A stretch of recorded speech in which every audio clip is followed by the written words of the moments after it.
छोटी क्वालिटी के हम लोग तो लेबर हैं, लेबर क्वालिटी वाले तो कोई सुनता ही नहीं। बड़े बड़े लोगों की जो कुछ अगर ऐसा हो जाए तो बहुत लोग सुनेंगे। का चुनाव अखिलेश ही जीतेंगे। ये लोगों का भ्रम है कि ये हवा आ रही है, ये हवा से कुछ नहीं होने वाला है। ये तो टाइम बताएगा कि कितने वोट किसको मिलने वाले हैं। अखिलेश के अलावा कोई नहीं जीतेगा।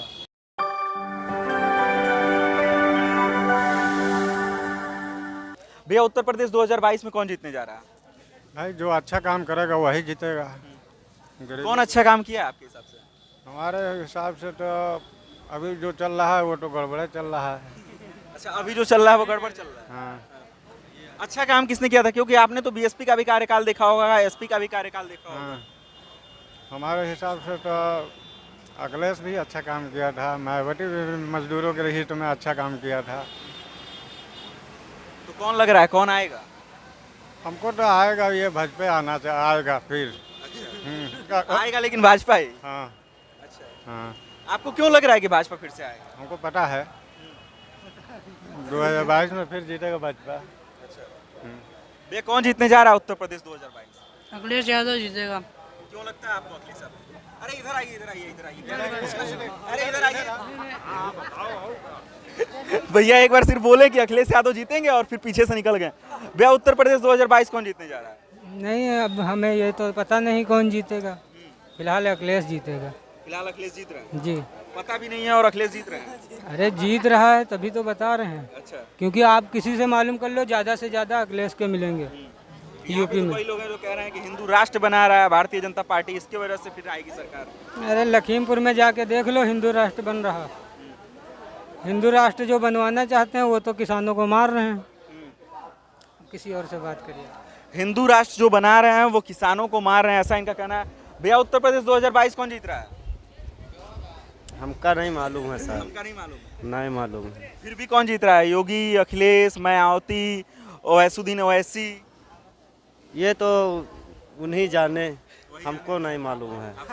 हम गरीब लोग को नहीं मालूम है। हाँ, अच्छा, आपके लिए ठीक कौन है? हमारे लिए मोदी ही ठीक है। हाँ हाँ, हमारे लिए मोदी ही ठीक है। लेकिन चुनाव तो योगी वर्सेज अखिलेश है।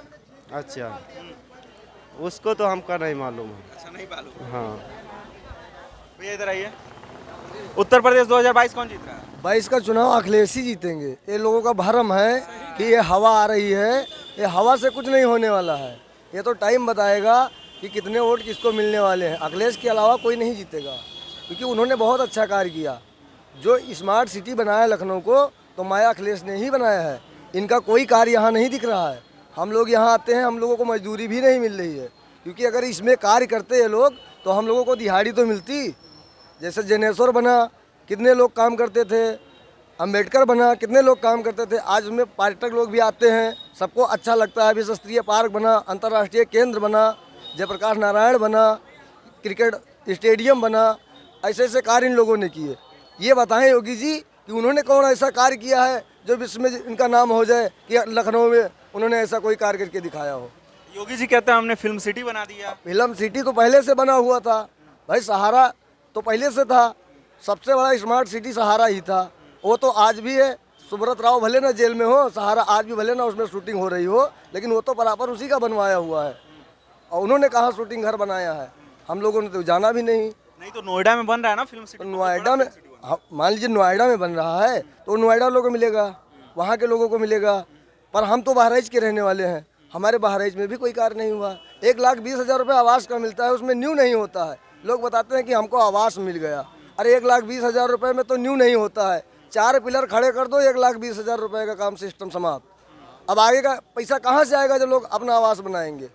कम से कम आवास दर तो इनको अखिलेश ने कहा था कि अगर मेरी सरकार आएगी तो 3,70,000 का लोहिया आवास दूंगा। तो क्या योगी जी की सरकार आई तो क्या वो 2 लाख नहीं कर सकते थे उसको? कम से कम 2-2.5 लाख तो कर ही दिए होते। हम लोग अच्छा मान लेते उसको। अखिलेश जी ने जितना केसीसी का पैसा था वो सब माफ़ कर दिया था। किसानों का क्रेडिट कार्ड पर जो पैसा था सारा माफ़ किया था। और इन्होंने अभी तक 20,000 रुपये भी नहीं माफ़ कर पाए। और सरकार इन्हीं की बनेगी, क्योंकि सोच है ना लोगों की। पर मैं कहता हूँ कि सरकार इनकी नहीं बनेगी, नहीं बनेगी इनकी सरकार। तो अभी आपने कहा कि सरकार इन्हीं की बनेगी, लेकिन का बात यह है कि यहाँ पे गड़बड़ियाँ जो हो रही हैं, माया जी ने भी लगाया आरोप इन पे कि ईवीएम मशीन से हम संतुष्ट नहीं हैं। अच्छा, ईवीएम की आपने बात अभी एक बार और की थी, अब मैं आपको ईवीएम की बात बताता हूँ। आपको दिल्ली का चुनाव याद है? दिल्ली के चुनाव में अरविंद केजरीवाल भी आरोप लगाते थे कि अगर ईवीएम से चुनाव होगा तो ये हो जाएगा, वो हो जाएगा, लेकिन ईवीएम से चुनाव हुआ और 70 में से 67 सीटें अकेले अरविंद केजरीवाल ने। तो जब हवा उड़ जाएगी ना तब तो अच्छे से को मतलब संतुष्ट होना पड़ेगा। जैसे चोर चोरी करने लगा, एक बार पकड़ा गया, 2 बार पकड़ा गया, इसके बाद उसके ऊपर काउंटर हो जाएगा। अगर नहीं मानेगा तो जिला बदर लग गया कि मतलब थोड़ा दिन लिए तुम बाहर चले जाओ। इसके बाद अगर नहीं सुधरोगे तो काउंटर हो तो होना है। तो जब चोरी खुलने लगती है ना तो ऑटोमेटिक आदमी थोड़ा शांत हो जाता है। बस वो बातें होती हैं। मतलब कि बीजेपी जीते तो ईवीएम खराब है? ऐसा तो नहीं है, पर ये है कि चोर जब अपनी चोरी छोड़ देंगे सत्ता यूं ही पलट जाएगा। जैसे पहले सरकार थी वैसे सरकार फिर बनेगी। मैं बताता हूं, बीजेपी इस बार भले चुनाव जीत ले किसी भी, देखिए आप बता रहे हैं मैं कैसे बोल रहा हूं। जब काउंटर चुनाव बीडीसी का जो जिसे प्रमुख जिला पंचायत सदस्य बनाया जा रहा था तो उस पर क्या हुआ, कितने जगह सुना होगा आपने भी कि कितने जगह बीडीसी जो थे वो मारे गए। ज़बरदस्ती इन लोगों ने चुनाव जीत लिया और ज़बरदस्ती करके जीतेंगे तो जीत ही लेंगे, उसमें कौन सी बड़ी बात है। ये आरोप सपा पे भी लगता रहता है कि जब सपा की सरकार थी उस समय भी ऐसे ही ब्लॉक प्रमुख बनाए जा रहे थे। अब वो देखिए, लेकिन ऐसा कुछ नहीं हुआ, कहीं एक बीडीसी का मर्डर नहीं हुआ था, पर इस बार में कितने बीडीसी मारे गए हैं। भैया, उत्तर प्रदेश 2022 कौन जीत रहा है? हाँ, इधर आइए। उत्तर प्रदेश 2022 कौन जीत रहा है? अरे भैया, अब जीते हारे तो कोई हमको नहीं पता है, लेकिन सुनो, हाँ, लेकिन जो है समस्या अपनी हम बता रहे हैं बीती बात। हमारा जिला लखनऊ, थाना गोसाईगंज, सलौली गांव, रघुनाथपुर रहने वाले हैं। हमारा 10,018 अप्रैल दिन इतवार को जो है तो 10,000 रुपया निकल गया है। वो जो है तो आप ऐसे ही लोग फर्जी निकालने वाले निकाल के लेके चले गए। अंगूठा लगवाए, आधार कार्ड, मोबाइल नंबर, अंगूठा लगवाते हुए जो है तो 10,000 रुपया जो है खाते से निकाल लिए स्टेट बैंक से। ये अभी पिछले 18 अप्रैल का जो है तो उसका कहीं हमने जहाँ मतलब वो दिए हैं एप्लीकेशन, कोई हमको आज तक सुनवाई नहीं हुई है। एप्लीकेशन आज भी हमारे पास रखी है, ये रखा है, वीडियो में दिखा दो। ये है, ये वीडियो में दिखा दो। ये एप्लीकेशन हमारा जो है तो कहीं देखा नहीं जा रहा है। और जो है तो 10,000 रुपया खाते से हमारा नहीं, हमारे साथ साथ कितने लोग हमारे रघुनाथपुरा गांव के निवासी हैं जिनका निकल गया है।